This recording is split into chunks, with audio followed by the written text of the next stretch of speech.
thankful for her wavy stories. Hold on to the lifetime we won't get back. I know these rivers carry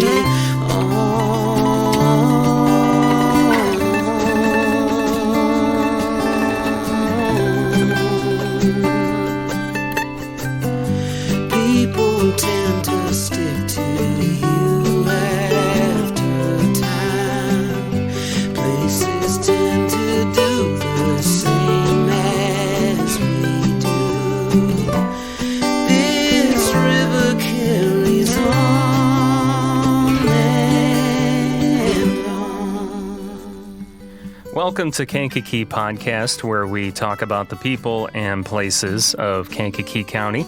I'm Jake Lamore, and it's that time of the month once again where we team up with the Kankakee County Museum, which also has another location, or they have the French Heritage Museum. We don't want to forget about that in downtown Kankakee. I still need to check that out. But I'll get her. I know Veronica's shaking her head at me right now. I'm going to get around to it, I promise. My mom and I were actually just talking about it the other day. But we're once again joined by the executive director, Veronica Featherston, and then Jorie Walters, who's the research coordinator. But before we get to this month's topic, Veronica, what events does the Kankakee County Museum have coming up? We actually have two coming up this August. August 21st is our Voyager Classic 5K, which is our big fundraiser for the French Heritage Museum. You can sign up for that online. There's a registration site. If you even just Google Voyager Classic 5K, it's usually the first thing to pop up. And because you're the original, yes. The OG. That's right. And then the following weekend on Sunday, August 29th, that is our biannual cemetery walk. So Jorie actually plays a big role in that as well. She does all the research for the characters that we portray. Yeah, so. Well, we can definitely touch on that too. A little bit more for people that are interested in that. To me, that's definitely one of the most, one of the coolest events that the museum does. You're literally bringing history to life. You know, it reminds me of the movies Night at the Museum, which are one of my favorite movies of all time. Each one of them is good, in my opinion. So, it's a cool idea. Yeah, and that's like what it is. Except we don't have Robin Williams, but we've got amazing. Actors and actresses from the area that participate in this, and they always do a great job, from even wearing the clothing as well. They legitimately dress up and look like the people from Kankakee's past. So Jorie, what are we getting into today as far as Kankakee County history? Well, I will be talking about the gangsters in the 1920s Chicago. Everybody knows about good old Al Capone. Who's that guy? I've never heard of him. The biggest enemy, public enemy number one. So I'll talk a little bit about, I did this talk maybe, 2007, 8, something like that. And of course, I've kept all my notes. I've done a few since then about this, so it's nice to go back over it again. So I'll talk about how it was organized in Chicago during the 20s, kind of give you an idea of who was who. And then I'll talk about their encounters down this way, Will County, Kankakee County, and Iroquois County. So to start off with, Capone was actually a New Yorker, and he came this way to Chicago about 1920, something like that. And Johnny Torrio, who was head of the outfit, also came out this way. And they were part of the outfit. Big Calissimo was head of the outfit. So other names that people might associate with the outfit would be Frank Nitti and let's see here. Jack McGurn,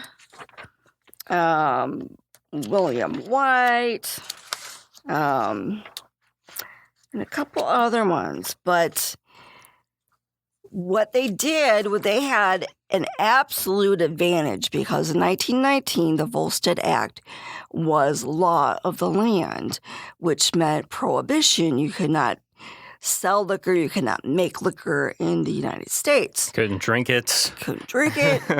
Well, did that stop the public from wanting it? No.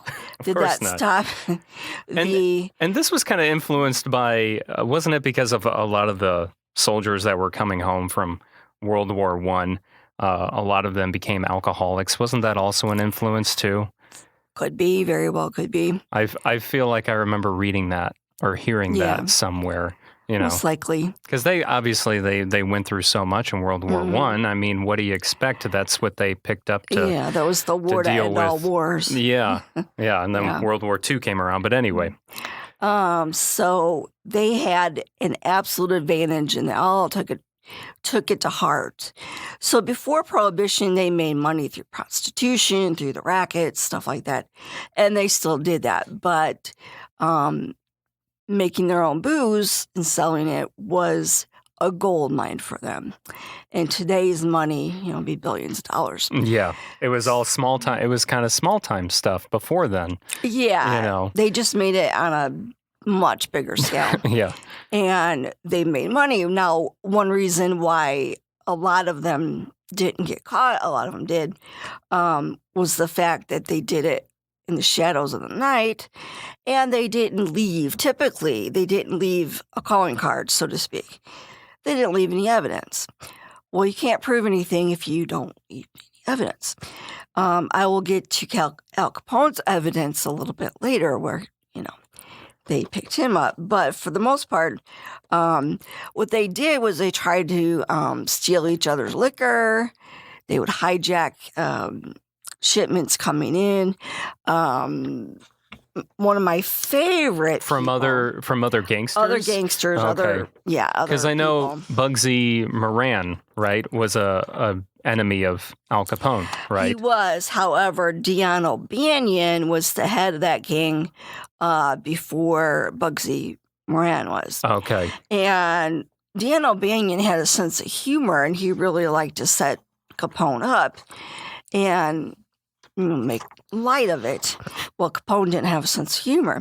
So must have been that scar on his face. Yeah.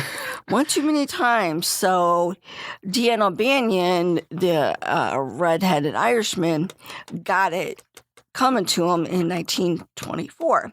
He owned a flower shop. It was called Schofield's back then. Part owner of a flower shop.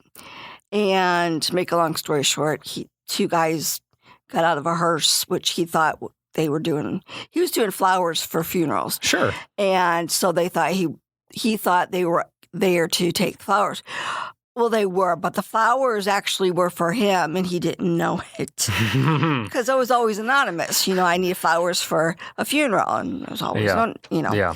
And the flowers just happened to have been for Dion, and he was making his own. So they got out and they knifed him and whatnot. So Dion O'Banion was out of the way. So then Bugsy Moran said, yeah, take it over.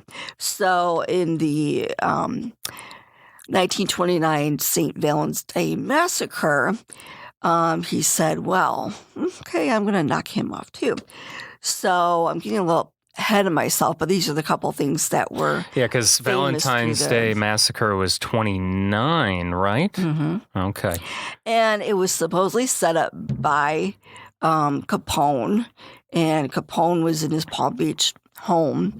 He's like, I didn't have anything to do with that. Right. And that was Bugsy's men that were killed in the massacre. Yeah. So Capone set up his own men to look like cops and to take hold of Moran's men, line them up against the wall, pat him down, take him to jail. Only Bugs Moran supposedly was like across the street or in his vehicle, something like that. And he kind of got a little wind of what was about to happen. And so he hightailed it out of there. So the would-be policemen, so to speak, totally got him all knocked off. Yeah, they shot every one of them. Yep. And Capone was, of course, disappointed that Bugsy said, Bugsy was out. He was alive. He was alive. Yeah. Well, Bugsy got so scared, he finally got out of the rackets and said goodbye.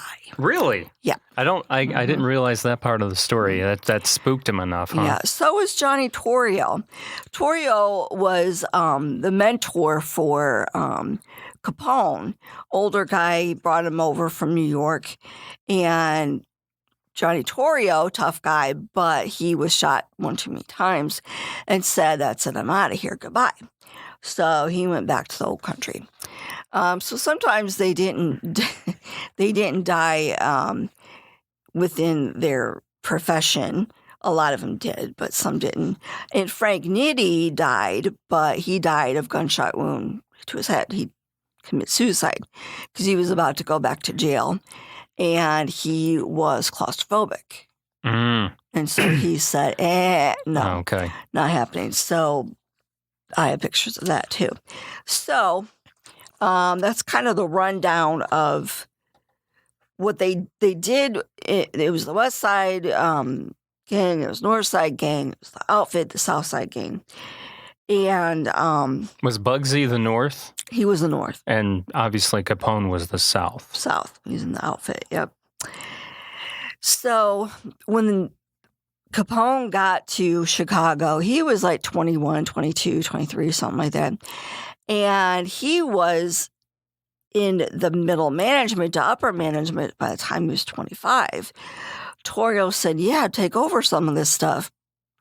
Torrio was in charge of prostitution, making sure where the girls were, and always moving them around. Well, two things that were to Capone's detriment. One was he left a paper laying around that got him convicted. The other thing was he liked to sample the merchandise, so to speak. He liked the ladies. What? He loved the ladies. No. Just looking at them. So Al Capone, he developed syphilis of the brain and later died from that. And yeah, because he didn't realize, or no one else realized that's what he had until it got to that. Because that's, if I remember correctly, that's like the third stage of syphilis, right? Is when it goes to your brain. Yep. He didn't really start to develop that till he was in prison, and they let him go early because he was dying of that. Yeah. He couldn't like remember who he was and things like that. Right. At that they point, said he had a mentality of like a 12-year-old. Wow. Yeah. That's crazy. But the whole time that Capone was the head honcho in the outfit, and he wanted to take over all of Chicago. He wasn't happy just with one district. So what they did was they had different blocks set up. This is my territory. This is your territory. Don't come onto my territory with your rackets or steal my beer. Stay away. So what they did was they did that to each other, tried to steal and get more money. But they killed each other, of course, with all the shootouts. But they were very intentional with who they shot. They were not interested in shooting individual people who had nothing to do with their rackets. And Capone actually did hit one lady, and he actually paid for her hospital bill because he felt very badly that an innocent bystander, Right. They were very specific on who they were targeting, like you said, because they were trying to take over certain territories from other gangs. Mm-hmm. So... Yes. So they made a lot of money. And another thing to Capone's detriment is he liked the limelight. Well, when you want to live in the shadows, it's not really the best, strategy. And a lot of people kept trying to tell Capone, you might want to dial it back a little bit. Yeah. Yeah, because the public, they loved him, They did. And it's probably because he was feeding them booze. That too. And supposedly he had a humane side where he did have charities and fed people the bread and soup lines. Okay. And did feed people during the Depression. Now, whether that was very virtuous where he really felt the need to help or whether he was just putting on an act, who knows? Mm-hmm. But so he had different headquarters when he was up there. He had one hotel and then he had another hotel. He was in Cicero. But he liked to come out of the shadows and come down towards Kankakee, Will County, Iroquois. And he liked to fish, but he didn't really vacation per se because he was always on the alert. His bodyguards and henchmen were always on the alert. So what they did was refitted some homes that they bought and made it so that they could do an escape very quickly if cops were coming, or they could have a lookout. Sure.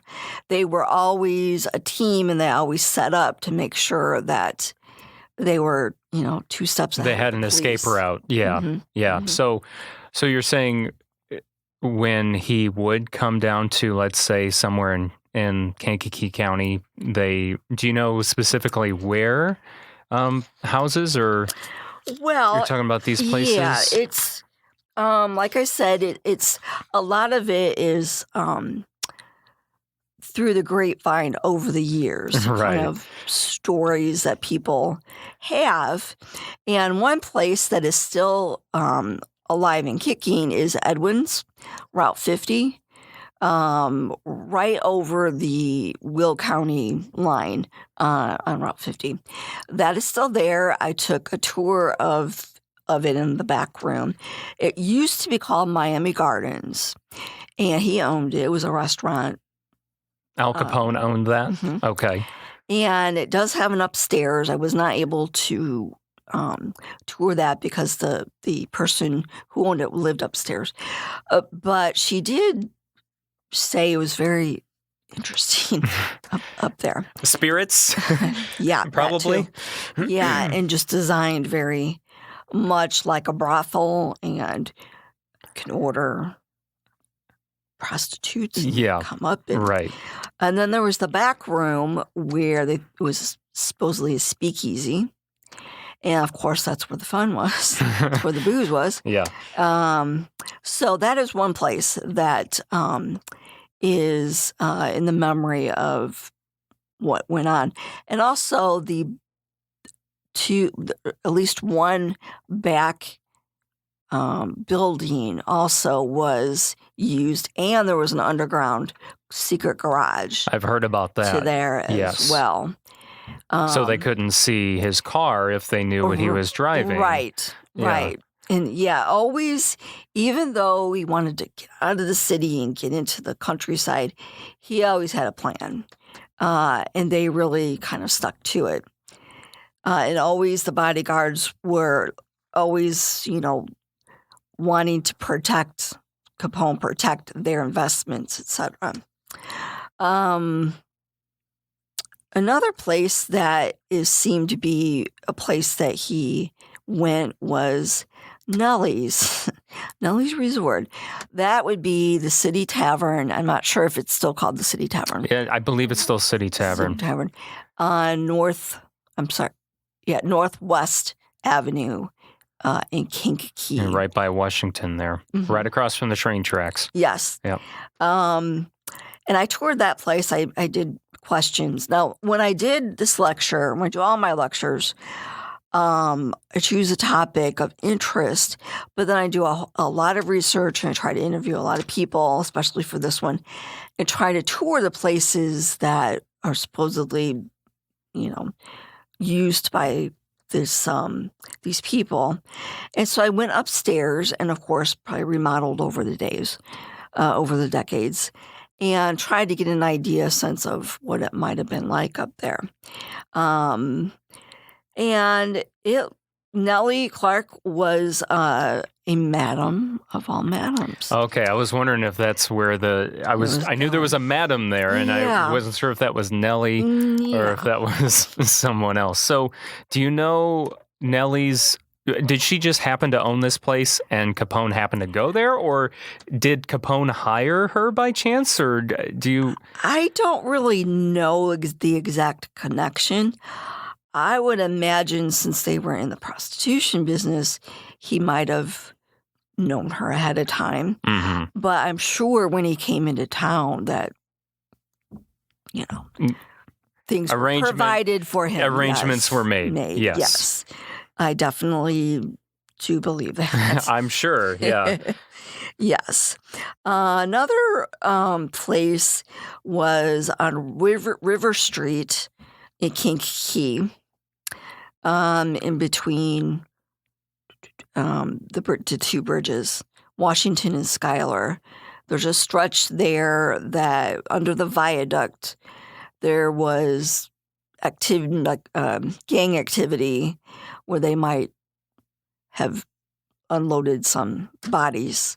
I've also heard in the countryside down in our area, Will County, Kankakee, there were a lot of gangland murders, and most of those were behind the back of the head.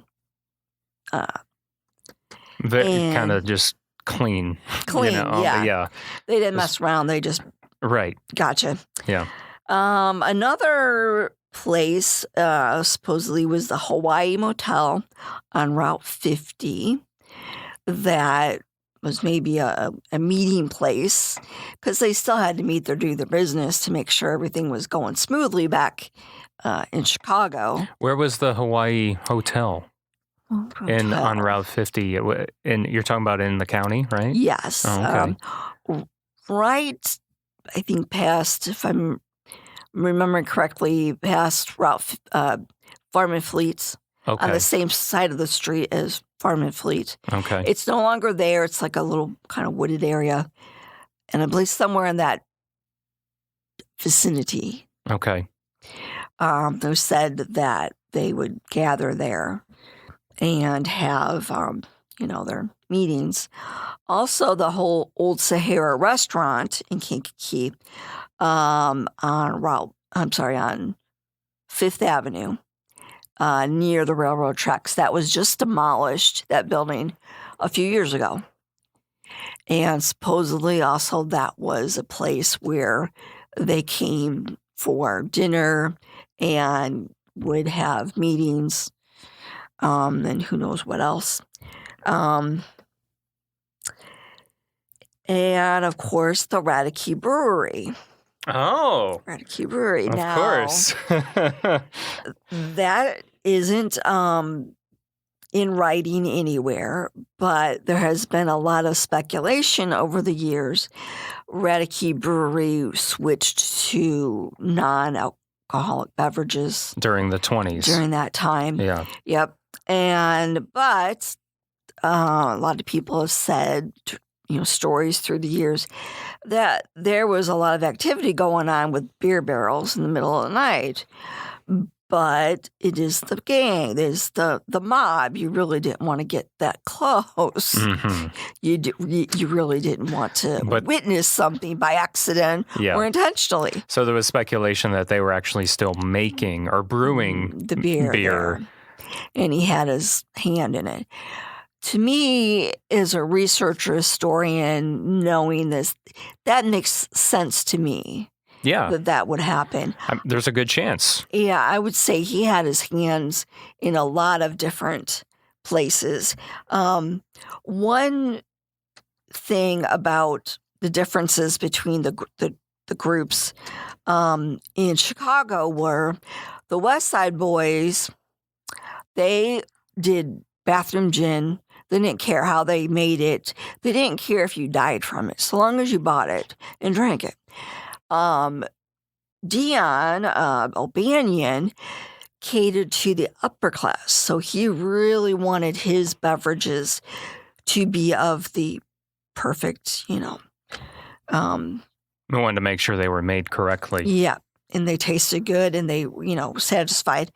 Also, Capone really was on that side too. He really wanted to make more quality. He didn't want his patrons to suffer. So the quality and quantity were important. So it would make sense to me that that they would take over breweries, and even though the law says you can't do that, right? Yeah, there's always a front, if you will. Yeah. Their front, actually, his front was an old used furniture store as the basic front. And you couldn't go in to look at any furniture antiques because they never had the door open, and you could call them. They never answered, the phone. But that's what was on his... They were just too busy making furniture is what it was. Yes, they were, and importing antiques. Right. So that was... something. So that was on their taxes. That's how they made their money, a couple thousand a year. And then the tax people said, "Look, we know you're making more." So eventually, they caught up. Right, caught up to him. Caught up to him. Let's see, Joliet. He was arrested. Capone was arrested on a concealed weapon charge up in Joliet. Spent a little bit of time. A person in 1929, Kankakee woman arrested posing as the wife of Fred Burke, who's local. And near the Rab, Capone had a safe house on the river. So these are just some of the areas, places that I have done lectures on. Now, when I do lectures, I do the visuals with it. So, is that house in Larab still in existence? As far as I know, there was an article in the paper not too many years ago that gave the history of it. And I've done this lecture many times. So what I do is I show everything. Mm-hmm. I've kept every single paper that I've collected for the 1920s for the gangs. One thing I will say, some people ask me this, was he in the mob or the mafia, and what is the difference?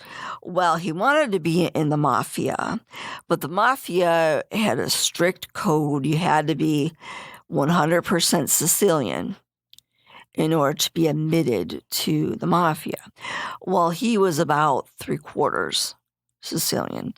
So they rejected him, and he said, well, fine, I'll just go form my own, network. So, and then we hear about the syndicate sometimes. And that's when the crime families of different cities like New York, Chicago, probably Detroit, probably some other ones that have major gang activity. Probably Vegas, right? Vegas. Or was that mainly the mafia in Vegas? I believe they were part of it. They formed a nationwide syndicate, so they kind of worked together. Okay. Instead of trying to clamor over each other. Mm-hmm. There's also something called the Commission. Now, that was formed by Lucky Luciano, who was an Italian in New York City, also knew, I believe he knew Capone. And he said, wait a minute, we can all work together here. We don't need to be fighting each other for profit. So they would call what would be the 5 crime families of New York. And you know what, I can't tell you that off the top of my head, but I almost can. So that's where the commission comes in. They decided to work together, and it was not just Italian families. It was Jewish. It was Italian, Irish, whatever. Yeah. So they all decided to work together, and that wasn't found out until later, like 40s or 50s, something like that. Because all the big people didn't want to be caught getting together in New York, so they all rode to a small town, I believe in New York, and they all get in their big cars and they go to this little bitty town in one of the mobsters' country houses, and they order a lot of meat and a lot of booze, and some people are like, wait a minute here, this is a small town, what's going on? So eventually they were found out, and then a lot of them were busted, and then that came out that there is a mafia, or there is a mob, Okay. Yeah, so I watch a lot of documentaries, a lot. Yeah, it's very fascinating. All different kinds, all different aspects. Yeah. Started with Chicago, but then I'm like, I need to learn about New York, big time. And then I wanted to learn about Las Vegas and how that got started.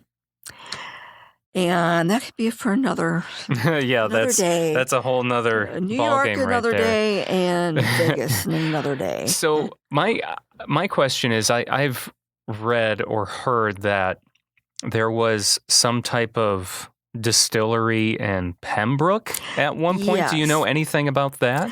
Yes, in a book that was just recently written, it says there were distilleries out there.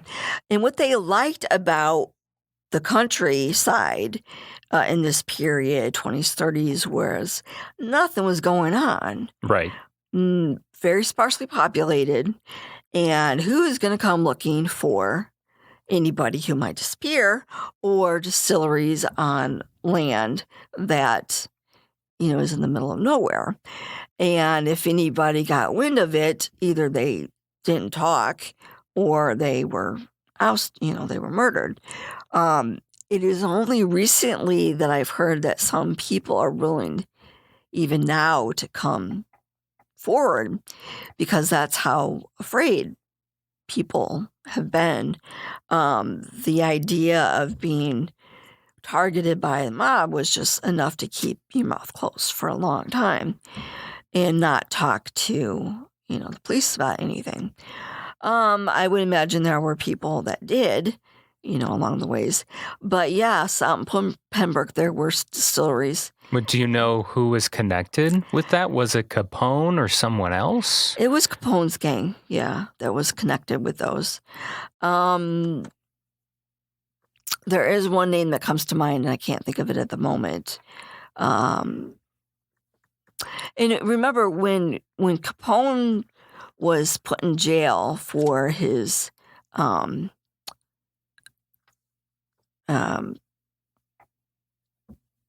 tax evasion, right? Yes, for his tax evasion. Thank you. The outfit went on and generation after generation. So people picked up where they left off. But by the time he went to prison, Prohibition was over with.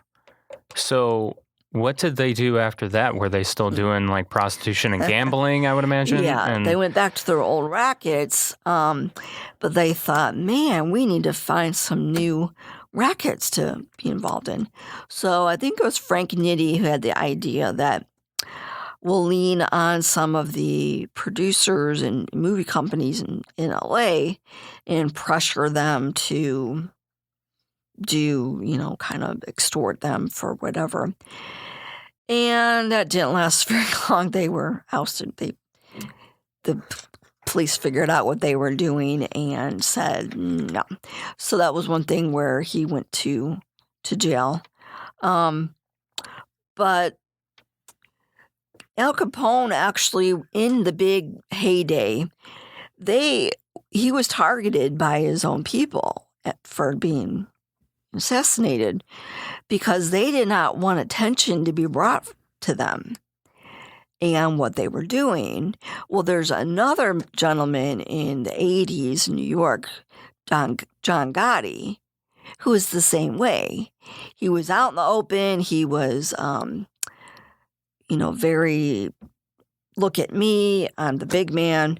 That didn't go well for him either. Joe Colombo, also in New York, same thing. That didn't go well for him. So the police actually caught up to him before his own gang decided to oust him. And the piece of paper that they found, I believe they found at some stash house, had a little bit of tax, information to be used for taxes, a little bit of income that was noted that was not listed on, of course, his actual tax filing. Right, which was very low. But the lifestyle he lived in a very modest house in the south side of Chicago, very, very modest house, very modest means, but his clothes and his car and his other dwellings really told a different story of Al Capone. So the IRS really went after him. We have the FBI, of course, who were on his tail, and of course the show in the 60s, which is on every Sunday. The Untouchables. The Untouchables. And they were after him. But they really were after him because they wanted really to find something to nail him on. If I also remember correctly, something about a bookkeeper. So many things to keep in mind. Some fiction, some real. Mm-hmm. But they really were focused on trying to bring him down. And the Untouchables were called that because they couldn't buy him off. These guys just would not be bought off by any amount of money. Hollywood makes them to be a little bit more maybe than what they were, maybe than what their job was. But great to look at, great to see. So eventually, I think that's why the IRS went kind of so hard, because they really wanted to nail him on something. Yeah. And that was their ticket to it. So they really wanted to get him on murders, but they couldn't. No, they couldn't. There was no evidence. Now, I would imagine gangs have a hard time today with all of the technology and everything, but to the credit of these people from like teens to modern technology, they got away with a lot because there wasn't a lot to go with. Yes. To go on. Yes. So what else about Al Capone or any other connections to the area, to Al or anyone else from Chicago in the 20s? Anything else?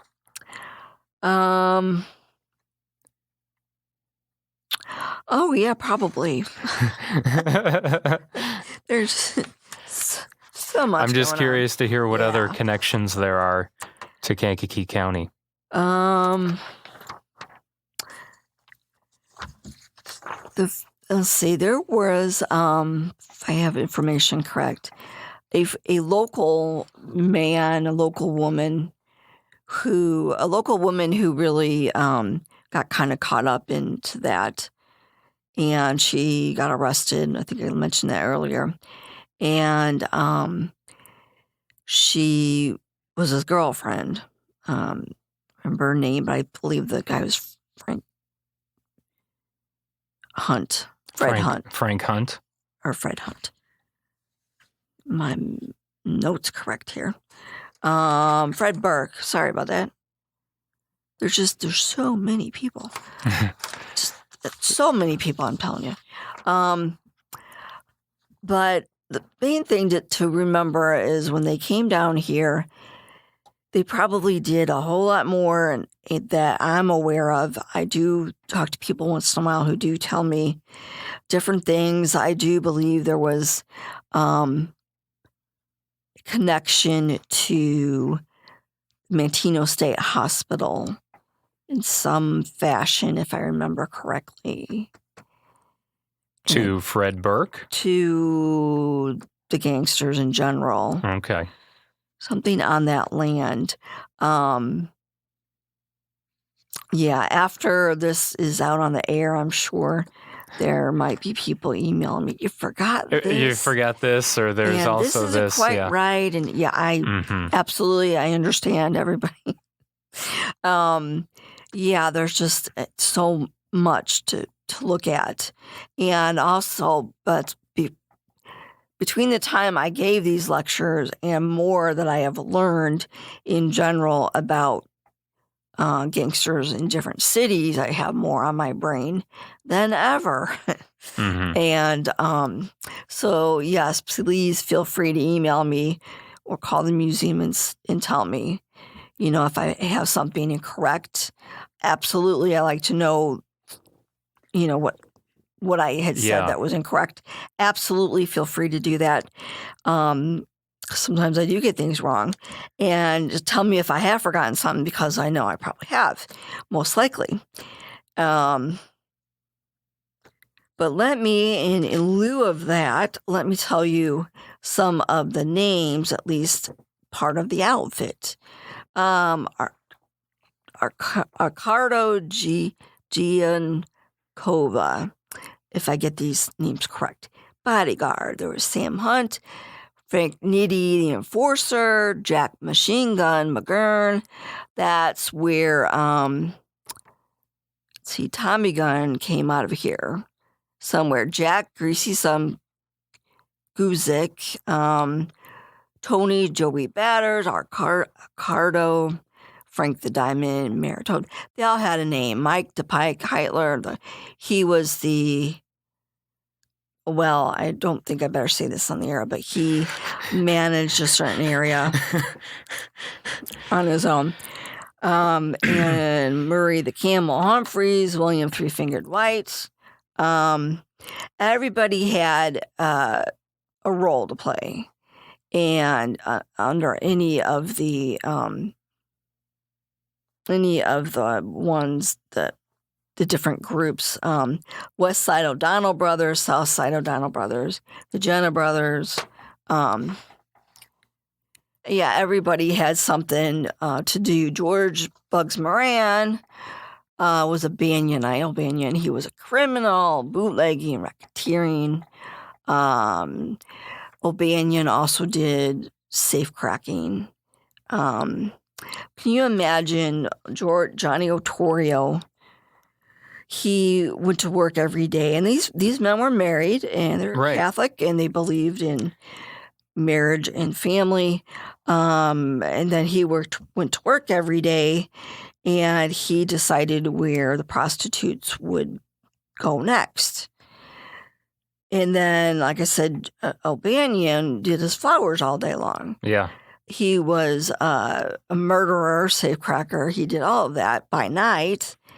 But can you imagine, he was a safecracker. He was one who played with flowers all day. I mean, did with florists. And you imagine a hardened criminal doing that on it, because he loved to be a florist. That just really kind of made me sit back and think, wow, these guys are it's that multidimensional. That's the split personality, the two different faces, if you will, definitely these a lot of these guys had that.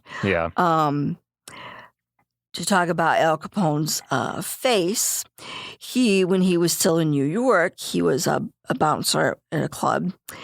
And he was hitting on a young lady, and the young lady was not much interested, but young Capone pursued, and the young lady was there with her brother, and he pulled out a knife and Right, got to into his it, face. Yeah. into his face, and he did not like to be called Scarface. He was a very sensitive gentleman when it came to that. He tried to be in the camera away from that. He liked to be called Snorky. Snorky? Snorky. I don't know if I can say it in New York, but it's Snorky. And that meant just like a smooth, suave I see. gentleman. It's just He so really funny was because with it, Scarface just sounds like so cool. And then you got Snorky, and it's like, it sounds very, dorky and yeah, childish like, and nerdy. And yeah. like on the playground, kind of, Oh, man. So do you know of any other, like, I guess you kind of touched on it before, but like speakeasies or anything like that in Kankakee County? I mean, obviously Nellie's was, which is now City Resort, Tavern. yeah. That was one. I would imagine the Hawaii Motel had one.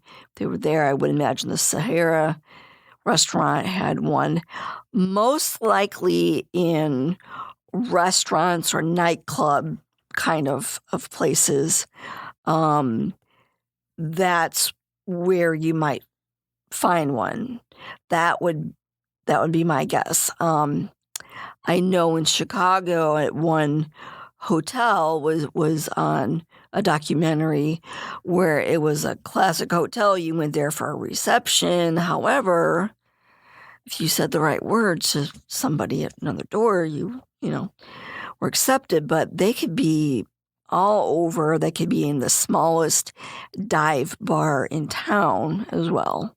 Yes. But I would think that they would be at the more uppity kind of places. That'd be my guess. Yeah, I was just curious of any possible other speakeasies in the city or just in the county in general. Maybe someone will surface. Come up with that. After hearing about this, maybe they know of some. Yeah. So. Yeah, I would imagine there probably were many. That would be my guess. Yeah. Especially considering what the city was like at that point, Yeah, the law was the law, but people said, yeah, we don't care. We still want our booze. And so long as there was a need for it in the community or want for it, in the community, I always say that Capone was an absolute brilliant businessman. He knew about supply and demand, and he had it pegged. He was, SSL all over it. He was just on the wrong side of the law doing it. Yes.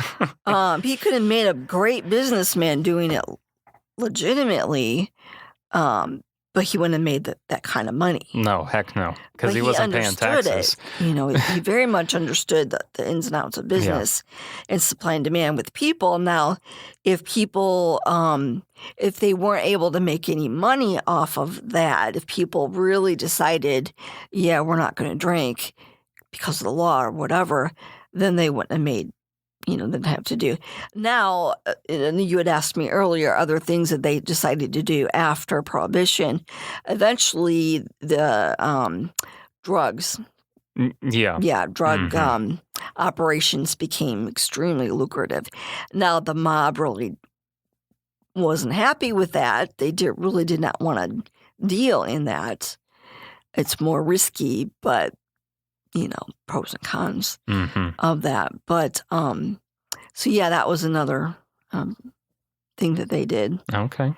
But they had lots of different ways of making money, and some were more profitable than others. I would imagine so, yeah. And still today, I think they're not as strong as they used to be, as far as I understand it.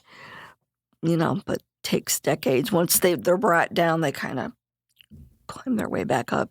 Of course. A little bit. Yep. It comes in waves, I would imagine. On one of the channels on channel, I just know it as channel 259 on Uverse. I can't remember the name of the channel, but there's a lot of documentaries on all of them. The 20s and all that. 20s, all the gangsters, all the gangs. And some I've seen before, and I just watch them over and over, try to just have it all kind of be more in my brain and understanding the idea behind that, and then the players, you know, and all that. That's good to know. Well, Jorie, thanks for talking to us about the 20s, the roaring 20s, or at least the more of the mob and the gangster era of it, and the connections here in the county. That's always really cool to hear that. And I hope some other people, after hearing this, come out and say, well, there was this place too that was potentially a speakeasy or a hideout or whatever. Definitely, So, nobody will hurt my feelings at all if you tell me there's more, or this is what I heard, or you made an error. Right. Absolutely, please, let me know so that I can update my records and all of my notes. Absolutely. Yep. So before we close out, let's talk again about the different events coming up for the Kankakee County Museum. We'll get into the cemetery walk, explaining that a little bit more too, but there's also the Voyager Classic. Yes. All right. So first up is the Voyager Classic, which is Saturday, August 21st. You can either run or walk. And if you prefer not to do either, you can come cheer everyone on. We love that too. You can register online once again, or you can register that morning. The race starts at 8 o'clock, so you can register beforehand. And that is to raise funds once again for our French Heritage Museum. The following weekend, on Sunday, August 29th, is the cemetery walk, which is, like Jake said, the living history of some of the big names from the area. And Jorie can actually tell you a little bit more about that too. Yeah, so I think maybe we touched on it a little bit last month, but let's talk about it just a little bit more. What names from from Kankakee County's history are going to be coming to life and walking around in the cemetery? This year, I decided to do it just a little bit different. We're going to have people doing duos instead of some singles.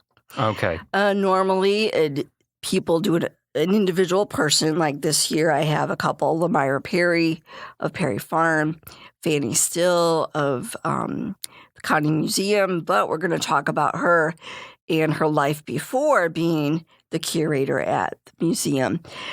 They will be individual, but I decided to try to change a little bit and do some duos, like Warren Hickok Sr., prominent person in the community, and his daughter Anna Hickox Bradley.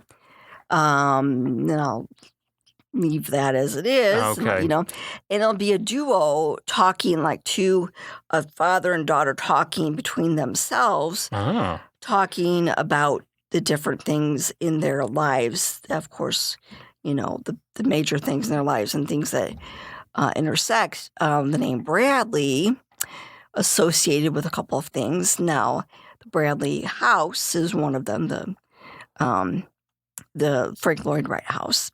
And then another trio will be the Ratakees, F.D. Ratakee Brewery, his wife, and then one of his daughters.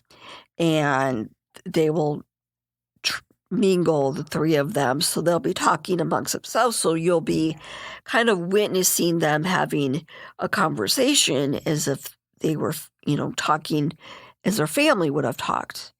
And of course, we write the scripts. The scripts as, doing the major things in their lives that would be as important to the community. So I did that a couple of different places. It's also with the availability of the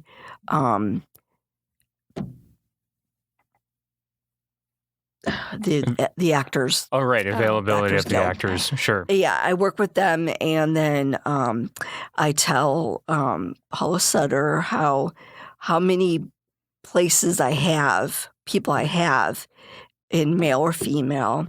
And this is my list of what I would like to do. How many do you have of each? And if they have an extra person, can we, do that? So I pretty much have it down pat of the people that I'd like to do. And I try to do, it's a big cemetery. It's the oldest cemetery in Kankakee, Mount Grove. Mount Grove, yes. Cemetery. And we try to do people that are, older people in the community, kind of founding fathers kind of thing. And, but we can't make it so people from all corners of the cemetery. So we kind of have to limit our walkability. Yeah. So this year I'm recycling some names. Okay. To do that. But yeah, I choose the people and I make sure we have enough information on the people. And then I make sure it's all logistically sound, work with the person at at Mount Grove, Dan Hayes. He's really wonderful. And then Jack Clacy does all the script writing, give him all the files, and then he does that. And with COVID, we did do, of course, last year. We did in 2019. So I had to get back on track. And I'm like, how did we do this? Right. It's not like I've been doing it for, 10 years. So, and is there a cost for the cemetery walk, right? Did you say that? I can't remember. There is. Okay. Off the top of my head, I don't recall what it is. I'm sure but you can call the museum anytime. I'm sure it's on at KankakeeCountyMuseum.com, though, possibly? We are actually switching over our website right now. It will still be KankakeeCountyMuseum.com. Just a new design. But yes, a new design and everything. So it might take up to 7 days, it tells me, to update. But yes, it will be on there. You can also give us a call. Or I have the number, 815-932-5279. There you go.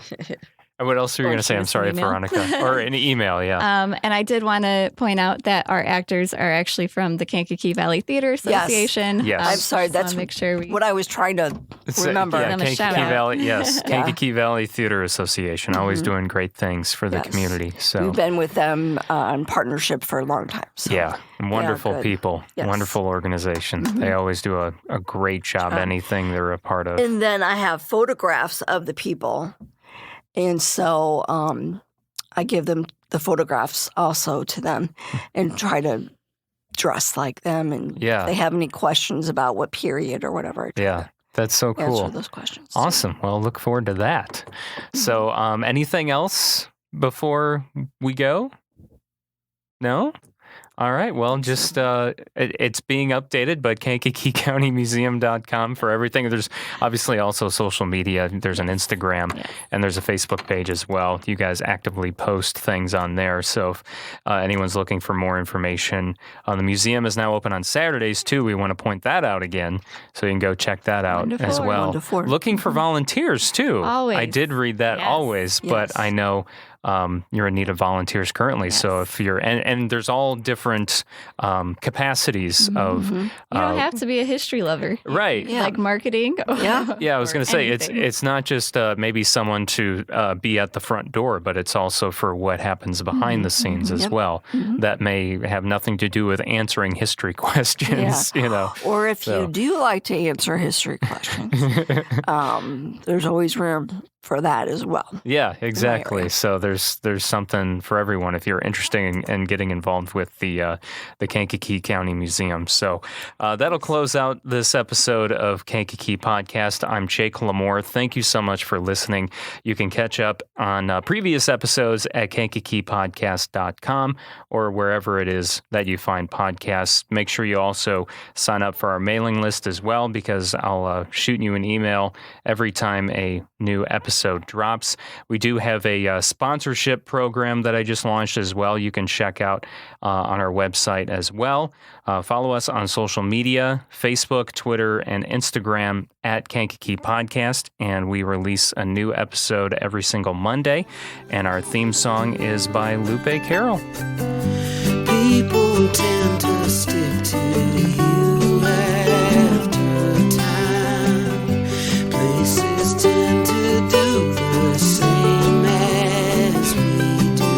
love.